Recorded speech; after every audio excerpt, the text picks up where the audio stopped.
Honorable Speaker, sir, I stand to move my private member's resolution on appropriate measures to regulate the airfare in country. Sir, during the question hour yesterday, this House, though for a few minutes, discussed the exorbitant prices and exploitation faced by our expatriates. Sir, our brothers and sisters, sir, our parents and children, sir, our husbands and wives, friends and relatives who work hard to make ends meet are being unfairly treated and burdened. The response I received after presenting that question yesterday were innumerable, sir, reflecting both the depth of concern and the extent of exploitation they are experiencing. Sir, I got so many messages. I got so many calls. I got so many responses. So they all know that we have discussed this before. But they were so keen that an issue being discussed of theirs in this House and this Assembly. We often call them our backbone. We all are aware that this House has debated this issue numerous times in the past too. However, what stood out this time was our minister's response too. It was not merely technical or routine, but conveyed a genuine intention to take meaningful action for the community we rightfully call our backbone. Sir, I would like to thank the Minister for that response on behalf of the Indian diaspora across the globe for not being ignorant towards their hardship and their pleas. Sir, I'll just try to bring just one example before this House. Sir, the rates to fly from Cochin to Dubai, tomorrow's 27th of July. Sir, in flight Air India 933, the rate is 19,062 rupees. I'm talking about tomorrow. Economy. 19,062 rupees. Sir, the sites show only 4 seats are vacant. It means it's almost full. They shows 19,000 is the rate. Sir, same airline, same duration, same port of departure, same port of arrival. And on August 31st, the same AI 933 shows a rate of 77,573, sir. Sir, please note, only 9 seats are left. So is this just about demand and supply? Tomorrow only 4 seats are left and they are flying it for 19,000. And on August 31st, they have got 9 seats left and they are charging 77,000, sir.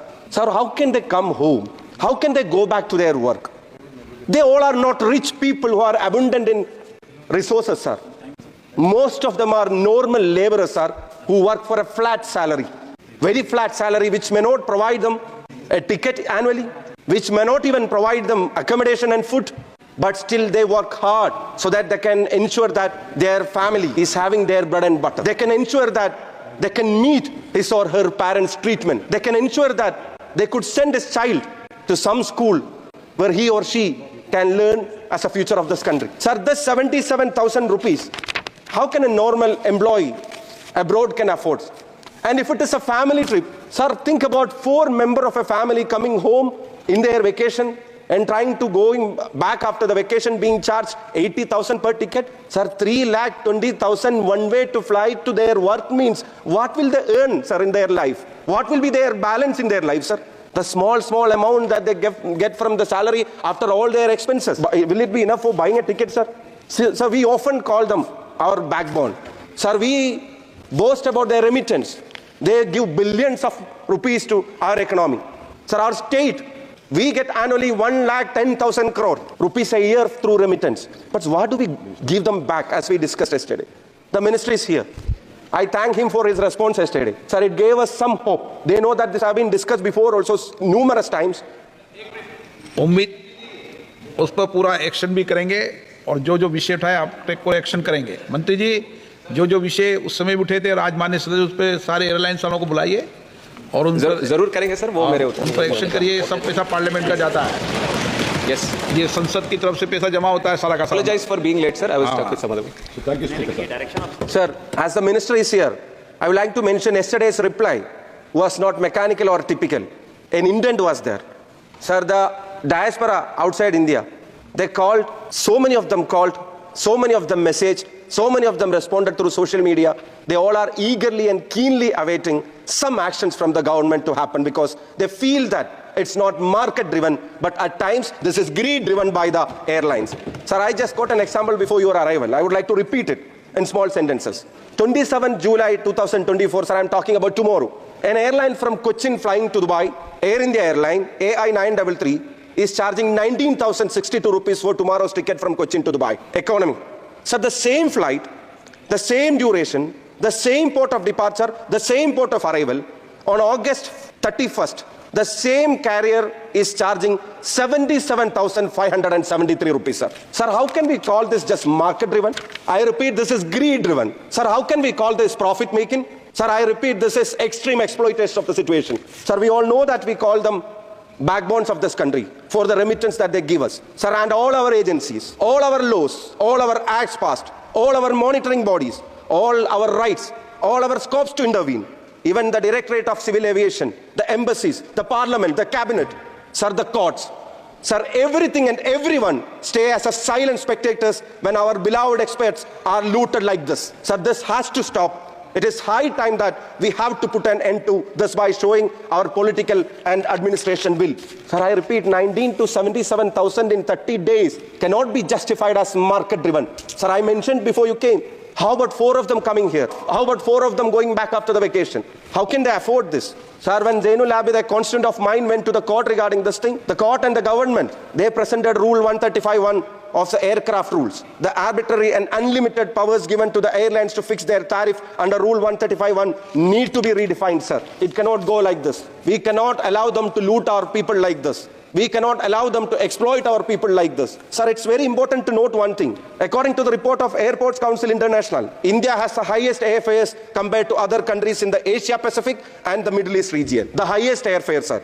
The ACI studied airfares in around 36,000 routes in the region and came to the conclusion that Indian aviation market has the highest increase with 41% of hike in the prices. Sir, against 34 in the UAE, against 30 in the Singapore, our industry is marking 41% of airfare prices hikes in the recent history. So this is intentional, sir. This is in a confidence that they feel that, as we all say, it is market driven, as they are forced to come back at the time of vacation because otherwise they will lose their classes, they will miss their exams, otherwise they won't even get holidays from their jobs. They know that this is the time. Sir, I heard that an Air India flight or some other carriage, they flew back almost blank. There were very few travelers in that airline, but they were not ready to reduce that price at that point of time when they say market driven, because they thought that that will be an example to set and they may have to reduce further. Even when it is coming back without passengers, they keep on charging these rates in the season. So there we have to involve, sir. Everybody talk about 135(1) and market driven. Sir, but there are policies to fight cartelization and monopoly in this field also. Sir, when all airlines together, everybody together hikes their prices. Not even a single airline left. Everybody together hikes their prices. Sir, they work like a cartel, isn't it? We have enough laws to fight cartelization. We have enough laws to protect our, as you said, as the customer is the king. We have enough laws to protect our customers being looted by this cartel, sir. I must say they are acting like a cartels. Sir, they are proceeding it like it's their monopoly. Sir, why not we step in and we check and we study and we learn and we act to contain this loot, sir, to contain this exploitation? Because every airline simultaneously increases their rates. They fix it too high. Sir, check the flights for same duration to other countries. And how do they charge in their seasons? And how are we being charged? Sir, it is great discrimination that our people are facing. Sir, there is a movie called Aadu Jeevitham, Got Life, which has hit the OTT after a successful run in the theatres. It shows the story of a Malayali guy, Najib, who had to spend years in unknown area of deserts, was forced to work as a shepherd. It is not a story, sir. It was a real life incident. Our beloved actor Prithviraj, he lived like Najib. I cannot say he acted like Najib. He lived like Najib. Sir, this is the story applicable to Najibs who are not getting yearly tickets, annual tickets from their employer, who are not getting accommodation facilities from their employer, who could not even come back to their homes in 1 year, 2 year, 3 year, 4 year. Sir, there are people who cannot come back to their homeland for decades stuck there, sir. Sir, we see people from abroad as people with all facility. They may wear a good shirt and pant and come back. But the story behind is very sad, sir. The living that they lead in the labor camps, we have seen that in person. The living that they live in the labor camps are like hostels, or one above one, small rooms, congested areas, no facilities. That's 6 hours to sleep. Camps. In labor camps, then they have to vacate. Sir, they also come back to see their family, no, sir. Why do they take these hardships? They want to ensure that their parents are safe. They could buy some medicine. They could teach their children to school. So they cannot come annually because this is the prices. This is the time they get leave. So they cannot come home. So what do? They wait for a year more. They wait for another 2 or 3 years more. And after 4 years when they come, what they have left, sir, all their savings will be looted by this airfare. So this issue has been continuously discussed in this house. So many members before, now, yesterday, and maybe in future also come back with this issue. But your reply yesterday is giving us some hope. I repeat, I see some intent to ensure that something is happening in this regard. Apart from our talks, apart from our discussion, they feel that something is happening. So everybody will appreciate, not treasury benches, not opposition benches, everybody, every single Indian, every single person who is out of this country to work and to live, to earn the daily bread of their family will appreciate even a small step in this regard, sir. To my second question yesterday, you replied that you will be seriously thinking about appointing a body, maybe a quasi-judicial body or much more powerful a body who can look into this matter, who can in future can ensure that this is monitored by law. If some enactment has to be there, if some law has to be introduced, that must be introduced because they are our brothers and sisters who work for not just their families but this country too, sir. Sir, I suggest immediate intervention and resolution by government to move such a body. Sir, I suggest to intervene, the government to intervene to increase the competition in this regard. Though they work as a cartel, it is learned that so many bilateral agreements with foreign countries, especially the Middle East, is not being reviewed. More number of routes, more number of flights, more number of trips may help us to an extent to fight this monopoly in this regard. And sir, I suggest even think about subsidies and financial assistance to so poor families where they could not even come for 2, 3 or 4 years at a stretch to home to see their parents or children. Because we are getting huge amount as remittance from them. It's time that we could give something back, sir. And our enhanced consumer protection acts must be a reply for all these actions and looting by the airlines. We have to enhance our consumer protection. Though all other sectors are market driven, there we all have something to stop from being completely looted. Sir, there is no much of other options in this. You yesterday told in the house that now India, airlines are the new railways. We all want that to flourish more. We all want more connectivity to be here. So when airlines are the new railways, it is sure that we don't allow our bus operators, we don't allow our train tickets, and we don't allow any other mode of transport like to be exorbitant like this while pricing the people. So when there is no other much of the options to come back to home and go back to work, if our people are being looted on that front, how about our Consumer Protection Act being more enhanced on that front, sir? And sir, how about collaboration with host countries? We know the number of Indians working abroad. Millions and millions of people are working abroad. We know the great respect that host countries shows to our community in constructing their country, in developing their country. We have our roles. You can see Indians in every sector in all countries around us. So how about we initiating a collaboration with host nation to explain them this is what we face during the season. This is their labor force. Our brothers and sisters face during this period. Sir, how about more government schemes to support them? And how about, sir, promoting more parallel ways of transport to Dubai and to other places?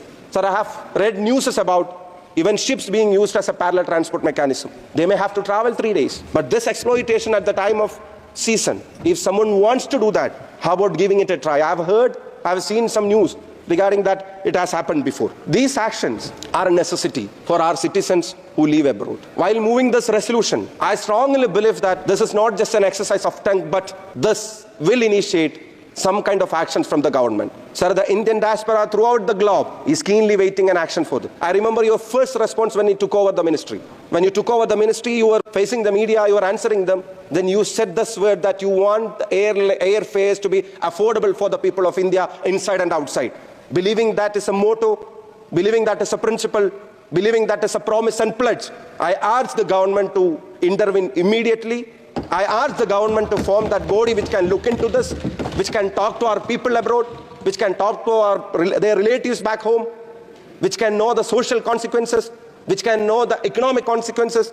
Sir, yesterday I mentioned I have got 2 calls just after becoming MP. In 30 days, I got 2 calls from people from abroad called me and said, sir, if you can, please go and visit my home. I asked why.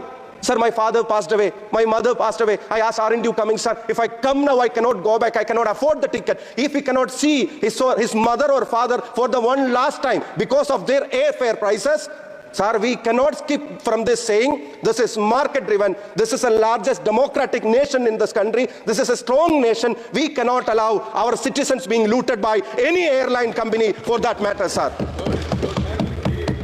Sir, some capping must be there. At the peak of the season, some capping must be there, sir, at least some capping. So I hope you could initiate the action. You could float a committee as early as possible to look into this, and we can address our people abroad who are keenly waiting for your reply and your actions regarding this. Thank you for giving me this opportunity. I once again with folded hands request our minister and the government and everybody sitting here to involve in this matter and to raise the voice for our people abroad. Thank you, sir.